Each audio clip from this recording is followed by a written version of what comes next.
बिस्मिल्लाहिर्रहमानिर्रहीम। My name is Saeed Anwar. तो आज आप देख रहे हैं वर्डप्रेस का दूसरा लेक्चर। कल हमने वर्डप्रेस को इंस्टॉल करना सीखा था, ज़ैम सर्वर को रन किया। ज़ैम सर्वर को रन करने के बाद अब आज से हमारा स्टार्ट होगा इसको कि वर्डप्रेस का डेटाबेस कैसे बनाती है। तो वर्डप्रेस का डेटाबेस बनाने के लिए कल हमने यहाँ से छोड़ा था, तो आज हम यहाँ से डेटाबेस बनाने के लिए हमें सबसे पहले हम डेटाबेस MySQL PHP इसमें आने के बाद यहाँ पे हम किस नाम का हमने फोल्डर बनाया था, कल हमने फोल्डर बनाया था WP बिगिनर के नाम का। तो हम इसको यहाँ से हम कर लेंगे कॉपी और इसी फोल्डर को, वही नाम आपने डेटाबेस का रखना जो आपने फोल्डर क्रिएट किया होगा। यहाँ पे इसको कर देंगे। जैसे ही इंटर करेंगे बूम, अब इधर हमारी डेटाबेस शो आ जाएगी। बूम, ये हमारी डेटाबेस क्रिएट। अब आपने इसको कुछ नहीं करना, इसको जस्ट आपने क्लोज कर देना। आपका मैक्सिमम आपका जो है वर्डप्रेस इंस्टॉलेशन सब कुछ हो गया। अब आपने वर्डप्रेस को अब अपने ज़ैम सर्वर को सबको आपने रन कर लिया। अपने वर्डप्रेस को इंस्टॉल करना है अपने सर्वर के ऊपर। तो अब आपने किस नाम से आपने लोकल होस्ट पहले टाइप करना उसको ओपन करने के लिए। आगे जिस नाम का आपने डेटाबेस क्रिएट किया है वो आपने यहाँ पे पेस्ट करनी। उसके बाद आपने स्लैश फॉरवर्ड स्लैश उसके बाद इंटर, जस्ट आपने जैसे इंटर करेंगे ये से देख लें कि सबसे पहले जब भी आपने लोकल होस्ट पे काम स्टार्ट करना तो आपका ये जो है ज़ैम कंट्रोल पैनल में से पाची रन होना चाहिए और MySQL को आपने रन करना लाजमी, ये रन होना चाहिए, ठीक है। तब भी आपके ज़ैम सर्वर आपका रन करेगा, ठीक है, तब भी आप वर्डप्रेस को यूज कर सकते हैं।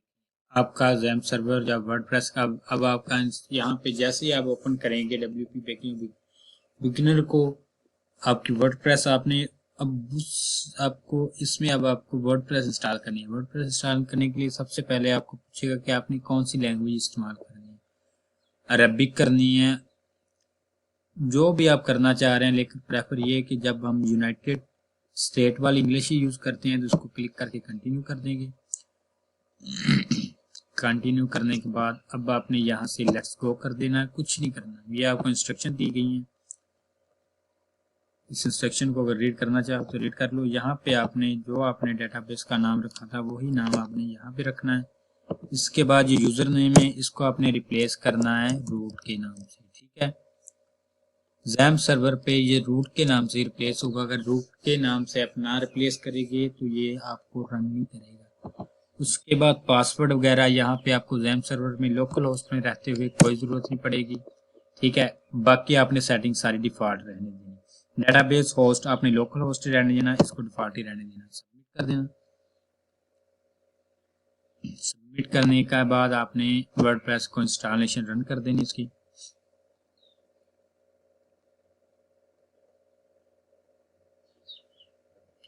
इसके बाद आपने साइट का टाइटल क्या देना, तो मैं तो ये वर्डप्रेस बिगिनर का ही दूंगा क्योंकि मैं वर्डप्रेस बिगिनर के लिए बना रहा हूँ। लेकिन आपका जो भी साइट का टाइटल होगा, अगर आप रेस्टोरेंट की साइट बना रहे हैं तो रेस्टोरेंट का आपको टाइटल देना पड़ेगा।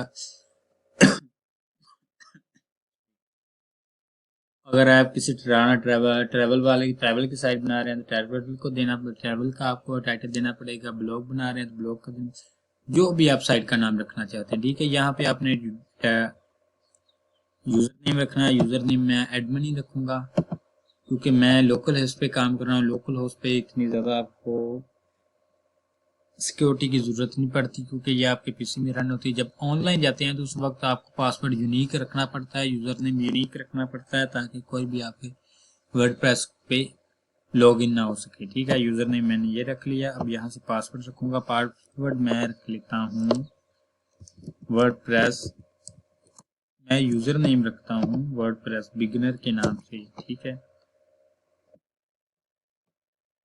ठीक है, मैंने वर्डप्रेस बिगिनर के नाम से रख लिया। तो यहाँ पे पासवर्ड मैं रखूंगा एडमन, ठीक है। ये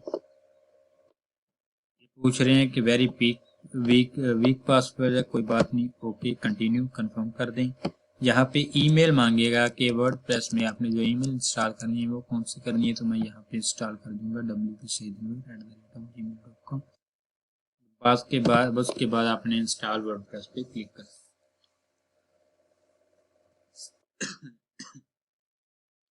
और आपको वर्डप्रेस जो पिछले लेक्चर में हमने किया था एग्जाम सर्वर को इंस्टॉलेशन की थी, उसमें अगर आपको कोई भी प्रॉब्लम आ रही हो तो आपको मैं डिस्क्रिप्शन में नंबर दिया है मेरा, वहाँ पे आप उस नंबर पे, व्हाट्सएप नंबर भी मेरा वही है, तो आप व्हाट्सएप मुझसे कांटेक्ट कर सकते हैं, स्क्रीनशॉट शेयर कर सकते हैं। यूट्यूब पे आप वहाँ पे नीचे कमेंट कर सकते हैं, कमेंट में जो भी प्रॉब्लम होगी इंशाल्लाह मैं सोल्व कर दूंगा, ठीक है। उसके रिलेटेड अगर आप कोई चाहते हैं, इसको आप चाह रहे हैं कि वर्डप्रेस को आप सेव पासवर्ड करना चाह रहे हैं, सेव पासवर्ड कर दें, उसके बाद आपने लॉगिन कर देना है। अब अगर आपको कोई भी प्रॉब्लम हो, अगर कोई अपनी किसी प्रॉब्लम के बता दे तो मैं उसके मतलब आपको वीडियो बना के सेंड कर दूंगा, ठीक है। अब देखें यहाँ पे हमने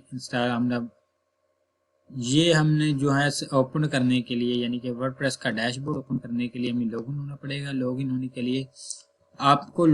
के लिए जस्ट क्या करना पड़ेगा, लोकल होस्ट WP बिगिनर, आगे ये लिख देना है WP -login.php भी लिख सकते हैं आप, WP-admin भी लिख सकते हैं, एडमिन भी लिख करके / डाल के इंटर करेंगे तो आपको यही ओपन होगा। ये हमारा यूजर नेम है, पासवर्ड हमारा क्या था, एडमिन था, ठीक है जी। मेरे चैनल को मैं ज़्यादा इतना नहीं कहता कि मेरे चैनल को शेयर करें, सब्सक्राइब करें, लाइक करें, कोई बात नहीं, मैं लाइक और शेयर के लिए वीडियो वगैरह नहीं बना रहा। अगर कोई कर देगा तो वेल एंड गुड, कर दिया करे, लेकिन मैं ऐसा नहीं कहा। ऐसा आप देखती होंगे आप मेरे चैनल में वीडियो में कि मैंने ज़्यादा इस पे जोर नहीं दिया कि मेरे लाइक करें, शेयर करें, मेरे व्यूज़ ज़्यादा आए, ये वो नहीं। अगर कोई कर देगा तो वेल एंड गुड, उसको क्या कर सकते हैं, अगर नहीं कोई करता तो उसकी मर्जी है, ठीक है। हमारा डैशबोर्ड ओपन हो गया वर्डप्रेस का। आपको लाइव भी डैशबोर्ड यही नजर आएगा। लाइव अगर देखना चाहें तो लाइव आपको ले चलता हूं मैं।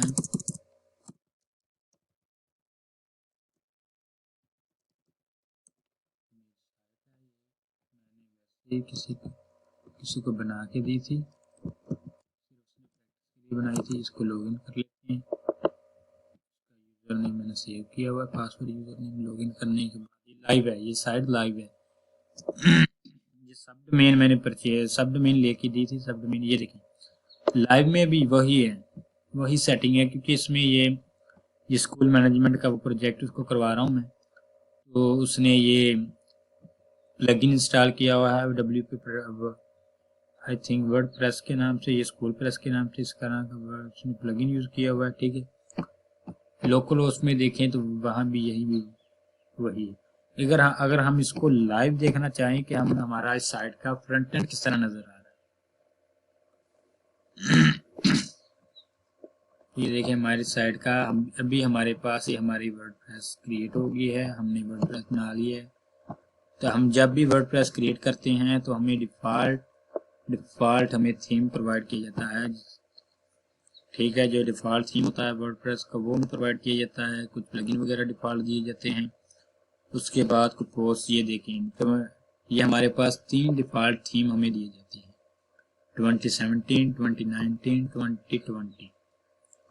अब इस थीम पे रहते हुए अब हम काम करेंगे थीम, ठीक है।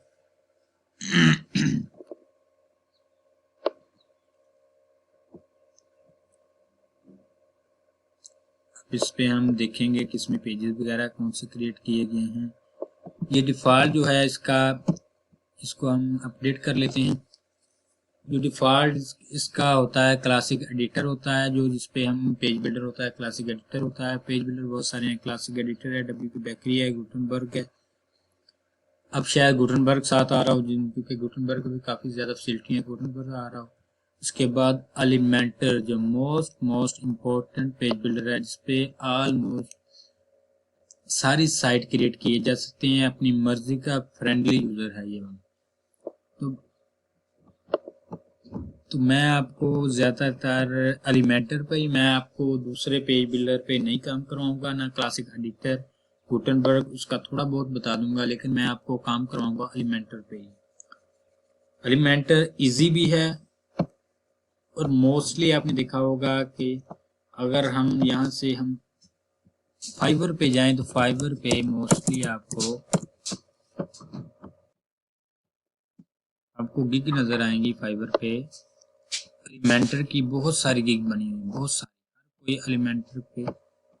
एलिमेंटर की गिग बनाई हुई है। आपने यहाँ पे आएंगे फाइवर पे, नेट थोड़ा सा स्लो है तो उस वजह से थोड़ी देर ले रहा है। हमारा डैशबोर्ड है, ये डिफ़ॉल्ट फोल्ड, ये डिफ़ॉल्ट पोस्ट है जो उन्होंने क्रिएट की हुई है। ये साइड में विजेट है इनके, ये कैटेगरीज है, मेटा डिस्क्रिप्शन है, ये देखिए। तो अब यहाँ पे हम एलिमेंटर, वर्डप्रेस एलिमेंटर, यहाँ पे जस्ट आपने चेक करेंगे कि आपको आई विल स्पीड अप, ये सारी गिग बनी हुई है। अगर आप एलिमेंटर, सिर्फ जस्ट एलिमेंटर यहाँ पे लिखें,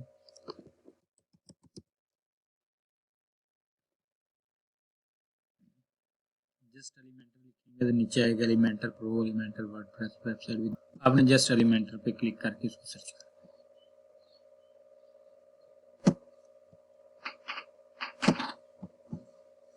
ये देखिए एलिमेंटर को सर्च करने के आपको देखें कितनी सारी गिग बनी हुई। I will clone copy WordPress using Elementor, I will respond. देखें वही सर्विसेज वो $50 में प्रोवाइड कर रहा है, $15 में प्रोवाइड कर रहा है, 20 में, $125 में प्रोवाइड कर रहा है। ये सारी एलिमेंटर की बनी हुई, बेतहाशा एलिमेंटर की बनी हुई है। देखिए ये टॉप रेटेड सेलर हैं, उनकी गिग हैं। तो हम भी ज़्यादातर मैं प्रेफर यही करूँगा कि मैं एलिमेंटर पे ही आपको स्टार्ट करवाऊँगा। तो आज तो आप अब आपने सिर्फ इतना प्रैक्टिस करना है। अब आपने वर्डप्रेस को वर्डप्रेस की इंस्टॉलेशन, ठीक है। उसके बाद अब आपने कुछ प्लगइन वगैरह हैं। अब अगर प्लगइन पे देखें, वर्डप्रेस में प्री प्लगइन होते हैं। अगर आपने कोई भी, अगर आप PHP पे जाएं, वहां आपको सबके लिए कोडिंग करना पड़ेगी। आपने अगर वहां पे लिखना है अगर आपने वहां पे कोई क्वेश्चनिंग देनी है, उसके लिए अलग कोडिंग करनी पड़ेगी। अगर आपने टेक्स्ट वहां पे ऐड करना है, उसके लिए अलग कोडिंग करनी पड़ेगी। ये आपको डिफॉल्ट प्लगइन दिए जाते हैं। हेलो डॉली की हमें प्लगइन की हमें कोई जरूरत नहीं है, इसको हम जस्ट डिलीट कर देंगे। तो एक्सप्रेस एंटी स्पैम इसको हम इंस्टॉल कर लेंगे, ये डिफॉल्ट प्लगइन है, ये भी ठीक है। इसके बाद हम इसके पेजेस में जाके चेक करते हैं कि इसके पेजेस कौन कौन से हैं, और हम एक पेज न्यू पेज क्रिएट करते हैं, ठीक है। पेज क्रिएट करने के बाद हम डिफॉल्ट सेटिंग ये पोस्ट पे की हुई है, तो हम डिफॉल्ट पोस्ट पे नहीं करते, हम डिफॉल्ट इसको हम करते हैं इसकी सेटिंग में जाएंगे। सेटिंग में हम जाएंगे, परमालिंक्स में जाएंगे। इसकी परमालिंक्स में ये देखें, हमें ये पेज में ना, ये परमालिंक्स में आने के बाद हम इसकी ये डिफॉल्ट पोस्ट पे कर देंगे। प्लान पे था, पोस्ट पे करने के बाद जस्ट हम इसको सेव कर देंगे। सेव करने के बाद अब आपने इसकी जनरल सेटिंग करनी है।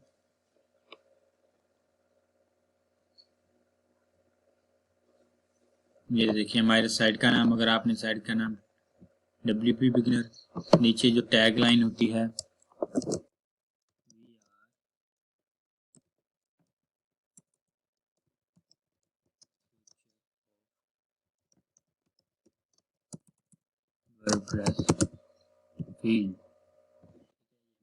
लाइन होगी, ये हमारा HTTPS, ठीक है। यहाँ पे होता है कि मेंबर भी, अगर आपकी वर्डप्रेस पे कोई आके आपको रजिस्टर कर सकते हैं, कर सकता हम कर देते हैं एनीवर। उसके बाद हमारा टाइम क्या होगा, ये पाकिस्तान टाइम है, ठीक है, ये ठीक है।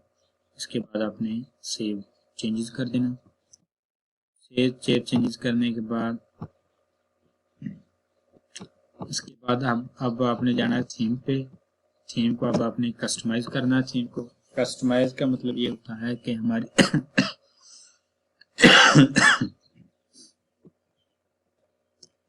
चलिए आज के लिए इतना ही बहुत है, काफ़ी आई थिंक बहुत ज़्यादा हो गया है। तो अब आप लोगों ने जस्ट इसकी प्रैक्टिस करने के बाद मुझे आप लोगों ने कमेंट करके बताना कि आपने सीखा, आपको इससे समझ आई या नहीं आई। अगर किसी चीज़ की आपको समझ नहीं आई आपने मुझे कमेंट में बताना और ये भी बताना कि लेक्चर को अगर बेहतर करने के लिए हम और कुछ